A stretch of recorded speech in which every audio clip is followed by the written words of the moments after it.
தனுஷ் ஐஸ்வர்யா கருத்து வேறுபாடு காரணமாக பிரிவதாக அறிவிப்பை வெளியிட்ட நாளிலிருந்து இருவரும் ஒருவரையொருவர் குற்றம் சொல்லாமல் அவரவர் வழியில் பயணித்தனர்.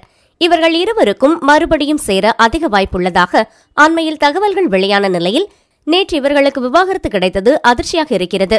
அண்மையில் ரஜினிகாந்த் உடல்நிலை பாதிக்கப்பட்ட போது லதா ரஜினிகாந்த் அப்பாவின் உடல்நிலையை கருத்தில் கொண்டு மீண்டும் சேர்ந்து வாழுங்கள் என்று கோரிக்கை வைத்திருக்கிறார். ஆனால் இவர்கள் இருவரும் விவாகரத்து வேண்டும் என்று ஒற்றை காலில் நிற்க நேற்று நீதிமன்றம் இவர்களுக்கு மியூச்சுவல் டிவோர்ஸ் வழங்கியுள்ளது. மகன்கள் லிங்கா யாத்ரா இருவரின் மேலும் அதிக பாசம் வைத்திருப்பதால் 2 ஆண்டுகளாக கோ பேரண்டிங் முறையில் தங்கள் குழந்தைகளை வளர்த்தவர்கள் தற்போதும் அந்த முறையை பின்பற்றுவார்கள் என்று தெரிகிறது. விவாகரத்துக்கு பிறகு கஸ்தூரி ராஜா தனுஷுக்கு சொந்தத்தில் இருக்கும் பெண்ணை திருமணம் செய்து வைக்கும் முயற்சியில் இறங்கியிருக்கிறாராம். ஏற்கனவே ஐஸ்வர்யாவின் தங்கை சௌந்தர்யாவின் முதல் திருமணம் முறிந்த நிலையில் 2வது திருமணம் செய்து சந்தோஷமாக இருக்கிறார்.